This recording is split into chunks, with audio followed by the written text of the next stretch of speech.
amid political turmoil and vicious fighting was the Arab Islamic State of Libya. 80 years ago, the same area featured prominently in the seesaw battles fought by the European powers during their North Africa campaigns.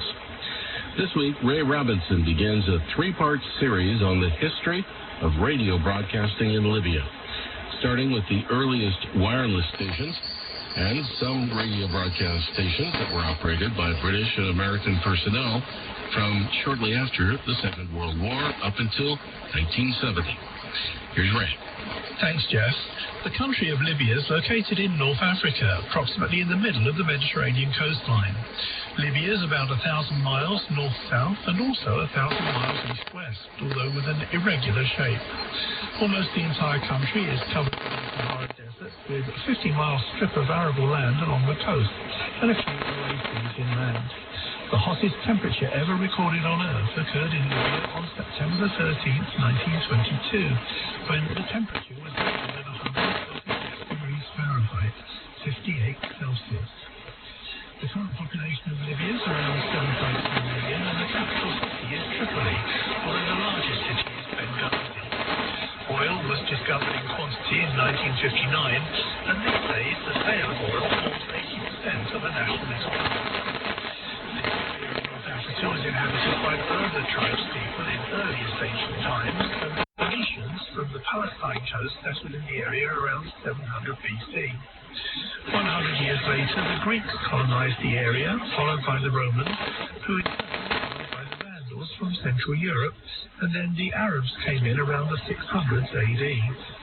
In 1912, Italy took over Libya, and after World War II, Libya formally gained independence in 1951. For those who have an interest in biblical backgrounds, the original Berber tribespeople are descended from Noah's son Ham, and Libya is mentioned by name in the Bible more than a dozen times. The early Christian church remembered that a man by the name of Simon from Cyrene in northeastern Libya was arrested by Roman soldiers and was forced to carry the cross along the Via Dolorosa in Jerusalem on behalf of the Messiah. Wireless communication came quite early to Libya. First stations were installed immediately after the end of World War I. These early wireless stations were located in Tripoli as ICK, in Benghazi as ICJ, and Tobruk as ICU, together with 4 other regional locations. However, radio broadcasting came quite late to Libya, and interestingly, the first medium wave stations weren't installed until after the Second World War, and were operated by British and American forces personnel, not by the national government or commercial interests. According to all available references, there was a total of 6 different BFBS stations on the air in Libya, giving coverage to 4 different localities on AM, FM and shortwave, and just 1 AFRTS station on AM medium wave. We look first at the British stations.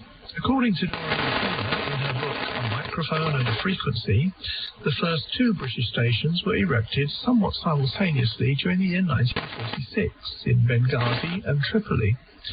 Both stations were quite small to begin with, using whatever electronic equipment was available.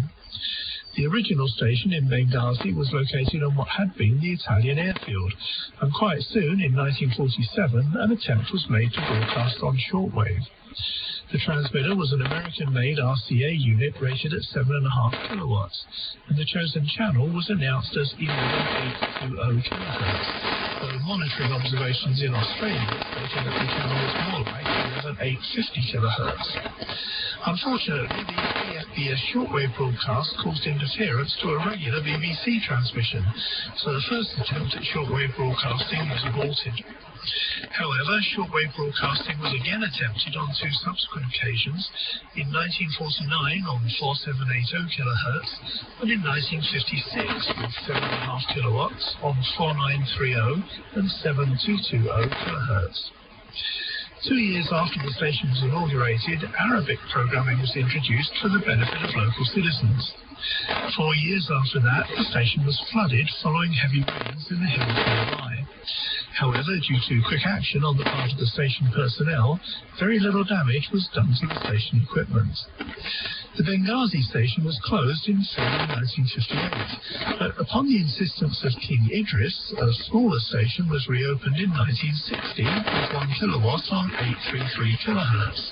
It was an empty wall in what had been the base hospital in Wavescan barracks. Later in the 60s, a 4 kilowatt FM transmitter was added on 97.8 megahertz. But when most of the British forces left the area, the station was taken over temporarily by signals personnel, and soon afterwards it was closed. The last listing for the station in the World Radio TV Handbook is in 1960. The BFBS station in Tripoli likewise had a double life. It was located in Italy, the British Army barracks at Marat, and 10 years later, the station was transferred to Miani Barracks 4 miles away. Likewise, shortwave coverage was tried from this station, and it was noted in England on 4785 kHz in 1953. This station, with 1 kilowatt on 1394 kHz, was finally closed in January 1966. The third BFBS station, located at Abrupt, came on the radio scene considerably later than the previous two. It was inaugurated in July 1964 and radiated 1 kilowatt on 2 channels, 1439 and 1484 kHz, that's 208 and 202 meters, as well as on 89 megahertz FM. But interestingly, the programming from the Tobruk BFBS station was also relayed over an FM transmitter on 90.2 megahertz at El Adam, 17 miles inland, which receives its program feed via a landline connection. The Tobruk station was closed after 6 years of service in 1970.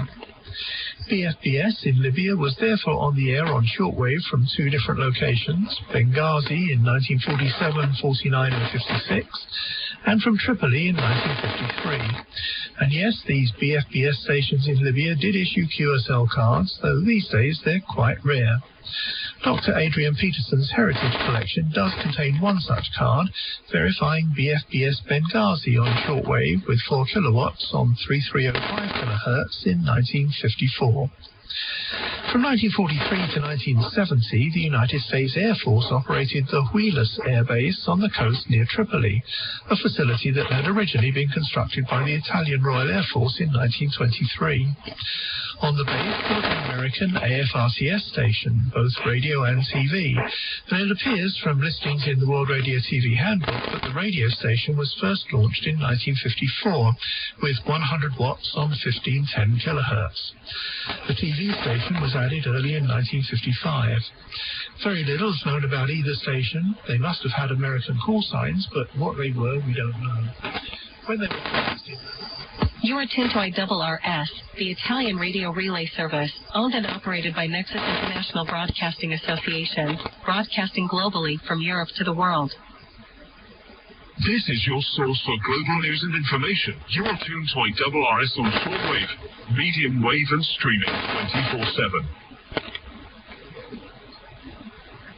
From the feature story news in Washington, I'm Benji Haya. Joe Biden and his predecessor, Donald Trump, are tonight facing off against one another in the first presidential debate of this tightly fought campaign, more than 4 months before Americans go to the polls. The 90-minute head-to-head in the U.S. city of Atlanta is a rematch of when the pair took to the stage 4 years ago. Trump, who's since been charged for inciting an attempted insurrection and become the first president to be criminally convicted, lost that election, an outcome he denies. It's the earliest general election debate in American history, so early in the year, in fact, that these two candidates are not yet even their own party's official nominees.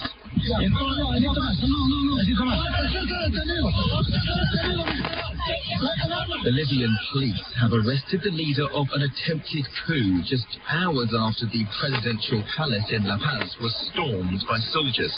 The military leader in charge, General Juan José Zúñiga, has said he wants to restructure democracy. Meanwhile, protesters in Kenya are preparing to resume protest there, despite President William Ruto reversing a controversial finance bill which sparked demonstrations this week that turned deadly. Isabel Nakira reports. Kenyan President William Ruto has conceded to demands of young people and repealed the finance bill that seeks to raise taxes on basic commodities. The bill has now been returned to Parliament for reconsideration. Thousands came out to protest tax increments resulting in the loss of lives and destruction of property. Kenya is sitting on a $7 trillion debt pile, and lawmakers were hoping to use these taxes to pay that down. But after the public backlash, Mr. Ruto has now to cut down on public expenditures. Ukrainian President Volodymyr Zelensky's announced steps are being taken to present a clear path to peace at a second global peace summit aimed at striking an arrangement to end the war with Russia. We need real steps that can bring just and lasting peace closer to us, Ukrainians. France's leading far-right parties on course for victory in parliamentary elections. Polls show the National Rally finishing ahead of both the left-wing coalition and President Macron's centrist alliance. Ross Cullen's been following their campaign. They want to bring immigration to zero and repeal Emmanuel Macron's controversial pension reforms. Their leading candidate, Marine Le Pen, says she's confident that the National Rally will win an outright majority, which would mean a far-right Prime Minister would be appointed, a major setback for the centrist president, who shocked the nation when he called this snap election just 3 weeks ago. Continuing to ravage the Arctic Circle. High-intensity blazes are taking hold there for the third time in the past 5 years. From viewers worldwide, this is FSN.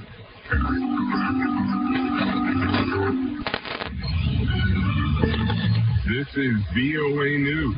I'm Joe Ramsey. One expert recommends U.S. President Joe Biden and Donald Trump take a different approach on Thursday than the one that led to a free-for-all in their first debate 4 years ago. AP correspondent Sagar Magana reports. So let me ask you this. Go ahead, Mr. I'm listening to you. Wait a minute. You get the final word, Mr. Well, it's hard to get any word in with this clown. There was a lot of yelling and interrupting and attacking in Cleveland. I think the game plan for both candidates is to try to avoid those personal insults and attacks. They don't play as well when there's not an in-person audience and any feedback. University of Michigan debate chief Aaron Hall says it's pointless. There's not a lot of need to throw red meat to the base of supporters, which are already pretty firmly on the side of both candidates. So they should aim at the middle, the undecided voters. Sagar Meghani, Washington. Palestinians fled from areas in Gaza City on Thursday after an Israeli evacuation order and heavy bombing. The Israeli military has ordered new evacuations from neighborhoods that were heavily targeted and largely emptied earlier in the war. The latest orders applied to neighborhoods where residents reported bombing on Thursday. First responders with Gaza Civil Defense said airstrikes hit 5 homes, killing at least 3 people and wounding another 6. It said rescuers were still digging through the rubble for survivors. Israeli authorities say 68 people, 19 sick and injured children and their companions, have been allowed out of the Gaza Strip and into Egypt in the first medical evacuation since May, when the territory's sole travel crossing was shut down. The Israeli military body responsible for Palestinian civilian affairs says the action was carried out on Thursday in coordination with officials from the U.S., Egypt, and others. This is VOA News. Protesters were back on Nairobi streets on Thursday, saying they didn't think the olive branch offered by Kenyan President William Ruto was genuine. VOA's Nairobi bureau chief Mariam Ojalo was on the scene. The message of protesters to the president was clear. Demonstrators tell VOA they are not scared to protest even if tear gas is being fired left and right. The police are trying to scare us away, people who have come to peacefully protest. The president, for him, it's time for him to go and resign. Another protester says the president shouldn't be overtaxing the population. Because government has taken a lot of loan from the World Bank. We haven't seen what the loan has done. It has not benefited us as citizens of Kenya. It has only gone to few specific individuals. Let those who are involved in corruption be brought to justice. Mariama Diallo, VOA News, Nairobi. Defense chiefs of West Africa on Thursday proposed an ambitious plan to deploy a 5,000-strong standby force to fight the region's worsening security crises, a measure analysts say might not work due to challenges of funding and division within the regional bloc. The plan, which will cost $2.6 billion annually, was proposed to heads of state at a meeting of defense officials in Nigeria's capital of Abuja. It's the first time the bloc is mapping out publicly the financing of its long-talked-about standby force in the region that has been destabilized by a string of military takeovers. The U.S. Supreme Court on Thursday blocked a bankruptcy settlement reached with Purdue Pharma, maker of OxyContin, that would have shielded its owners from lawsuits over their role in the nation's deadly opioid epidemic. Reuters correspondent Zachary Goldman reports. The Sackler family, who own Purdue, had agreed to pay up to $6 billion to settle thousands of lawsuits accusing the company of misleading doctors and patients about the potential harms of its powerful pain medication. Part of that settlement gave the Sackler family legal immunity. Thursday's 5-4 decision to block the settlement is a victory for President Joe Biden's administration, which had called it an abuse of bankruptcy protections. Purdue filed for Chapter 11 bankruptcy in 2019 to address its debts, nearly all of which stemmed from thousands of lawsuits alleging that OxyContin helped kickstart an opioid epidemic that has caused more than 500,000 U.S. overdose deaths over 2 decades. Reuters correspondent Zachary Goldman. Bolivia's government said on Thursday a total of 17 people have been arrested over their alleged involvement in the attempted coup that shook the South American country a day earlier. A senior cabinet official said one civilian identified as Anibal Aguilar Gomez called Gomez the mastermind of the thwarted coup. I'm Joe Ramsey, VO.